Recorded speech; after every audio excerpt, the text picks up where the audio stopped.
حجاج بن یوسف کی طرف سے محمد بن قاسم کو۔ محمد بن قاسم کو یہ جاننا چاہیے کہ ہمارے دلی ارادوں اور ہمت کا حال یہ ہے کہ ہر حال میں کامیابی حاصل ہو۔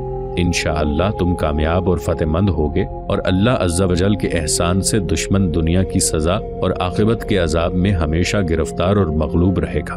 بیٹے، تمہیں ہرگز یہ خیال بھولنا نہیں چاہیے، اور نہ ہی یہ خیال دل میں لانا چاہیے کہ تمام ہاتھی، گھوڑے، دولت اور دشمن کا تمام مال و اسباب تمہاری ملکیت ہو جائے گا، بلکہ تم اپنے رفیقوں کے ساتھ ایک پرمسرت زندگی بسر کرو اور ہر ایک کے ساتھ احترام اور حسن سلوک کے ساتھ پیش آؤ۔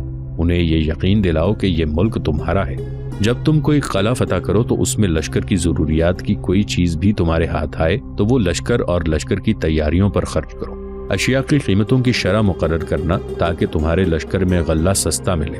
جو کچھ دیبل میں رہ گیا ہے وہ لشکر کی رسد کی فراہمی پر خرچ کرو، بجائے اس کے کہ وہ دیبل میں ذخیرے کی صورت میں پڑا رہے۔ جب تم ان علاقوں کو فتح کرو، ان علاقوں کے لوگ تمہارے ساتھ مطمئن زندگی بسر کریں۔ مفتوحہ علاقے کے لوگوں کی دلجوئی کرنا تاکہ کسان، پیشہ ور اور تاجر خوشحال اور آسودہ ہوں اور ملک سرسبز اور شاداب رہے۔ اس خط پر 20 رجب ہجری 93 کی مہر تھی۔ سیسم سے کوچ کرنے کے بعد محمد بن قاسم اپنے لشکر کے ساتھ نیرون کوٹ کی طرف بڑھا، جو دیبل سے 25 فرلانگ پر تھا، اور 7ویں دن نیرون کوٹ کے باہر کے مقام پر محمد بن قاسم نے اپنے لشکر کے ساتھ پڑاؤ کیا۔ گرمی کا موسم تھا اور پانی کا میلوں پتہ نہ تھا۔ لشکر کو پانی کی سخت تکلیف ہوئی۔ لشکر کو پانی کی تکلیف دیکھ کر محمد بن قاسم نے کہا کہ نماز استسقاء ادا کی جائے۔ سب نے مل کر نماز استسقاء ادا کی اور نہایت ہی گڑ گڑا کر دعائیں مانگی گئیں۔ محمد بن قاسم نے نماز کی خود ہی امامت کرائی اور اس کی دعا کے الفاظ کچھ اس طرح تھے: اے گمراہوں اور پریشانیوں کے رہبر، اے فریاد کرنے والوں کی فریاد سننے والے، بسم اللہ الرحمن الرحیم کے وسیلے سے میری دعا کو سن۔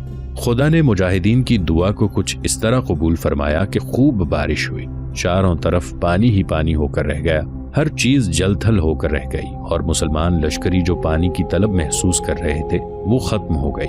سیسم سے روانہ ہو کر محمد بن قاسم جب نیرون پہنچا تو نیرون کا راجہ سندر داس اس وقت راجہ داہر کے پاس گیا ہوا تھا۔ گو اس نے حجاج بن یوسف کو خط لکھ کر پہلے ہی امان طلب کر لی تھی، لیکن اس امان کا اس نے کسی سے ذکر نہیں کیا تھا، اس لیے کہ اگر راجہ داہر کو سندر داس کی اس حرکت کا پتہ چل جاتا تو وہ سندر داس کو ایسی سزا دیتا جو تاریخ میں عبرت بن کر رہ جاتی۔ سندر داس نے اپنے لشکریوں، اپنے مشیروں اور شہر کے لوگوں تک کو یہ خبر نہ کی تھی کہ خفیہ ہی خفیہ قاصد بھیج کر حجاج بن یوسف سے پہلے ہی امان طلب کر رکھی ہے۔ اس لیے محمد بن قاسم جب اپنے لشکر کے ساتھ نیرون پہنچا تو سندر داس کی غیر موجودگی میں شہر والوں نے محمد بن قاسم کی آمد کی خبر سنی تو وہ شہر کے دروازے بند کر کے بیٹھ گئے۔ محمد بن قاسم نے بھی نیرون کے خلاف کوئی کارروائی نہیں کی، بلکہ نیرون شہر سے باہر اپنے لشکر کے ساتھ پڑاؤ کر لیا۔ وہ جانتا تھا کہ سندر داس راجہ داہر سے ملاقات کرنے کے لیے اروڑ گیا ہوا ہے، اور محمد بن قاسم یہ بھی جانتا تھا کہ حجاج بن یوسف حاکم نیرون سندر داس اور شہر والوں کو پہلے ہی امان دے چکا ہے، لہٰذا شہر والوں نے جب اس پر دروازے بند کیے تو اس نے کوئی اعتراض نہ کیا، بلکہ چپ چاپ پڑاؤ کر لیا۔ دراصل اسے اروڑ سے سندر داس کی واپسی کا انتظار تھا۔ ایک روز محمد بن قاسم، خریم بن عمر، زکوان بن علوان اور بنانا بن حنزلہ دیگر سالاروں کے ساتھ فجر کی نماز باجماعت ادا کرنے کے بعد اپنے خیموں کی طرف جا رہے تھے کہ ایک لشکری بھاگا بھاگا آیا اور محمد بن قاسم کو مخاطب کر کے کہنے لگا: یا امیر، نیرون کا حاکم سندر داس جو راجہ داہر سے ملاقات کرنے کے لیے اروڑ گیا ہوا تھا واپس آ چکا ہے، وہ ہمارے لشکر میں داخل ہوا ہے، اسے خیمہ گاہ میں بٹھایا ہے، وہ آپ سے ملاقات کا منتظر ہے۔ اس خبر پر ایک بار مسکراتے ہوئے محمد بن قاسم نے خریم بن عمر کی طرف دیکھا، پھر کہنے لگا: آؤ سندر داس سے ملاقات کرتے ہیں، دیکھیں وہ کیا کہتا ہے۔ اس پر سب تیز تیز قدم اٹھاتے ہوئے محمد بن قاسم کے خیمے کی طرف ہو لیے تھے۔ جب خیمے میں داخل ہوئے تو اندر اپنے چند محافظوں اور ساتھیوں کے ساتھ سندر داس بیٹھا ہوا تھا۔ محمد بن قاسم جب اپنے سالاروں کے ساتھ اندر داخل ہوا تو یہ سندر داس نے اپنی جگہ سے اٹھ کر ان کا استقبال کیا، پہلے اپنا اور اپنے ساتھیوں کا تعارف کروایا، بعد میں محمد بن قاسم نے سب سے مصافحہ کیا۔ جس وقت سب سے مصافحہ کیا جا رہا تھا تو سندر داس بڑی خوش دلی کا مظاہرہ کر رہا تھا۔ جب خریم بن عمر کی باری آئی تو مصافحہ کرنے کے ساتھ ساتھ اس نے خریم بن عمر کو اپنے ساتھ لپٹا لیا اور کہنے لگا: تمہارے ساتھ تو ایک رشتہ ہے، میں اپنی بیٹی کے انتخاب کی داد دیتا ہوں، میں تمہیں ان سرزمینوں میں خوش آمدید کہتا ہوں۔ سندر داس کے ان الفاظ پر خریم بن عمر مسکرا دیا تھا۔ پھر سب نشستوں پر بیٹھ گئے۔ اس کے بعد سندر داس نے گفتگو کا آغاز کیا۔ وہ محمد بن قاسم کو مخاطب کر کے کہہ رہا تھا، میں آپ کا شکر گزار ہوں کہ آپ نے میری غیر موجودگی میں میرے شہر پر حملہ نہیں کیا۔ گو شہر کے محافظوں نے دروازے بند کر دیے تھے، ایسا انہوں نے میرے یہاں نہ ہونے کی وجہ سے کیا تھا۔ سندر داس یہیں تک کہنے پایا تھا کہ محمد بن قاسم بول پڑا، سندر داس، تم نے جو قاصد حجاج بن یوسف کی طرف بھجوائے تھے ان کے ذریعے اس شہر کو امان دی جا چکی ہے، اور جسے امان دی جاتی ہے اس کا ہم احترام کرتے ہیں۔ جب تک تم نہ لوٹتے ہم شہر والوں سے کوئی تعرض نہ کرتے۔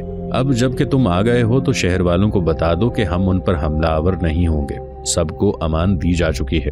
سندر داس تھوڑی دیر تک مسکراتا رہا، پھر اس کی آواز خیمے میں گونجی، اب شہر والوں کو کچھ کہنے کی ضرورت نہیں، میں انہیں سب کچھ سمجھا چکا ہوں۔ پہلے میں نے اس امان کا کسی سے ذکر نہیں کیا تھا، میں جانتا تھا کہ کسی کے کان میں بھی یہ بھنک پڑ گئی تو وہ راجہ داہر سے جا کر کہے گا، اور راجہ داہر میرے لیے عذاب بن کر نازل ہوگا۔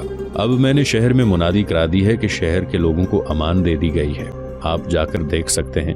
میں نے شہر کے سارے دروازے کھلوا دیے ہیں، آپ جس دروازے سے چاہیں نیرون شہر میں داخل ہو سکتے ہیں۔ نیرون اب آپ کا شہر ہے، اس کا انتظام بھی میں آپ کے سپرد کرتا ہوں۔ کچھ دیر تک خاموشی رہی۔ اس کے بعد محمد بن قاسم نے کہنا شروع کیا، سندر داس، میں یہیں خیمہ زن رہوں گا، نیرون میں داخل نہیں ہوں گا، نیرون کی حاکمیت پر تم برقرار رہو گے۔ سندر داس اس گفتگو کے جواب میں جھٹ سے بول پڑا، میرے محترم، کیا آپ بتائیں گے کہ نیرون کے بعد آپ کدھر کا رخ کریں گے؟ اس لیے کہ آپ کا سامنا کرنے کے لیے راجہ داہر نے جنگ کی پوری زور و شور سے تیاریاں کر رکھی ہیں۔ وہ اور اس کا بیٹا جے سینا ان دنوں جنگی تیاریوں کو عروج پر لے جا چکے ہیں۔ یہ سب کچھ میں اپنی آنکھوں سے دیکھ کر آیا ہوں، لہٰذا آپ کو بتانا میرا فرض ہے کہ ان کا مقابلہ کرنے کے لیے ہمہ وقت آپ کو تیار رہنا چاہیے۔ سندر داس، تمہیں پریشان ہونے کی ضرورت نہیں ہے، راجہ داہر لاکھ تیاری کر لے، جب وہ ہمارے سامنے آئے گا تب پتہ چلے گا کہ اس کی تیاریاں کہاں تک اس کا ساتھ دیتی ہیں۔ بڑے اعتماد کے ساتھ سندر داس کی طرف دیکھتے ہوئے محمد بن قاسم نے کہنا شروع کیا، سندر داس، میں یہاں سے راجہ داہر کے مرکزی شہر کا رخ نہیں کروں گا۔ سندر داس، دیول شہر کو فتح کرنے کے بعد میں نے وہاں قیام کیا، اور میری تبلیغ کے جواب میں کچھ لوگوں نے وہاں اسلام قبول کر لیا تھا۔ اسلام قبول کرنے والوں میں سے ایک شخص جس نے اپنا نام ہی مولانا اسلامی رکھ لیا ہے، وہ اس وقت میرے لشکر میں شامل ہے، اور وہی ان جنگوں میں میری رہنمائی کرے گا۔ تمہاری آمد سے پہلے میں اس سے مشورہ کر چکا ہوں، میں تمہیں اس سے ملاؤں گا بھی۔ اس کا کہنا ہے کہ نیرون کے بعد ہمیں راجہ داہر کا سامنا نہیں کرنا چاہیے، نہ ہی اس کے مرکزی شہر کی طرف جانا چاہیے، بلکہ ہمیں سیون کا رخ کرنا چاہیے۔ سیون اور ملحقہ علاقوں کو فتح کرنے کے بعد مولانا اسلامی کا دعویٰ ہے کہ راجہ داہر خود اپنی کمین گاہ سے نکلے گا اور ہمارے مقابل آئے گا۔ اس طرح اسے بھی اپنے مرکزی شہر سے دور ہونا پڑے گا، اور اس پر قابو پانا ہمارے لیے آسان ہو جائے گا۔ مولانا اسلامی کی اس تجویز کو میں نے پسند کیا ہے، مجھے تمہاری آمد کا انتظار تھا، اب میں یہاں سے سیون کا رخ کروں گا۔ اس کے بعد دوسرے شہروں پر قبضہ کرنے کے بعد مجھے امید ہے کہ ہمارا ٹکراؤ راجہ داہر سے براہ راست ہوگا۔ سندر داس کچھ دیر تک مسکراتا رہا، پھر کہنے لگا، میں آپ کی اس تجویز سے اتفاق کرتا ہوں، اور آپ سے یہ بھی کہتا ہوں کہ جب آپ یہاں سے کوچ کریں گے تو نیرون کے لیے اپنا کوئی ناظم مقرر کر دیجیے گا۔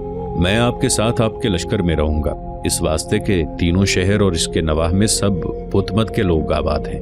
وہ سیون کا حاکم جس کا نام بجے رائے ہے وہ ہندو ہے اور راجہ داہر کا بھتیجا ہے۔ مجھے امید ہے اگر میں آپ کے ساتھ ہوں گا تو سیون اور اس کے نواح کے بت مت کے لوگ میری وجہ سے ضرور آپ کا ساتھ دیں گے، اور سیون کو فتح کرنے میں میرے خیال میں کوئی زیادہ دشواریوں کا سامنا نہیں کرنا پڑے گا۔ میری دوسری التجا آپ سے یہ ہے کہ آپ چند روز تک نیرون میں قیام کریں اور مجھے مہمان نوازی کا موقع دیں۔ سندر داس، میں تمہاری تجویز کو پسند کرتا ہوں، تمہارے کہنے پر میں لشکر کے ساتھ چند روز تک یہاں قیام کروں گا۔ میں جانتا ہوں باطنی طور پر تم اپنی بیٹی سانکرا سے ملنے کے لیے بے چین ہوگے، لہٰذا تم سے یہاں قیام کے دوران ملاقات ہوتی رہے گی۔ خریم بن عمر کے ساتھ جاؤ اور سانکرا سے ملاقات کرو۔ اس پر سندر داس اپنے ساتھیوں کے ساتھ اٹھ کھڑا ہوا اور خریم بن عمر کی طرف دیکھنے لگا۔ اس موقع پر محمد بن قاسم نے خریم بن عمر کو مخاطب کیا، ابن عمر، میرے بھائی، سندر داس کے ساتھ جاؤ اور اس کی بیٹی سانکرا سے اس کی ملاقات کراؤ۔ خریم بن عمر فوراً اپنی جگہ پر اٹھ کھڑا ہوا۔ اس موقع پر سندر داس نے محمد بن قاسم کو مخاطب کر کے کہنا شروع کیا، امیر محترم، اپنی بیٹی اور گدیری سے ملاقات کرنے کے بعد میں ان دونوں کو شہر لے جاؤں گا۔ میں آپ سے یہ بھی گزارش کروں گا کہ آج شام آپ کی اور آپ کے سالاروں کی میرے ہاں ضیافت ہوگی۔ سانکرا اور گدیری اس ضیافت کا اہتمام کریں گی، لہٰذا میں ان کو ساتھ لے کر جاؤں گا۔ محمد بن قاسم نے مسکراتے ہوئے جب اسبات میں سر ہلایا تب سندرداس خریم بن عمر کے ساتھ باہر نکلا۔ سندرداس کے ساتھ جو مسلح جوان تھے انہیں سندرداس نے ایک جگہ رکنے کے لیے کہا، خود وہ خریم بن عمر کے ساتھ چل دیا۔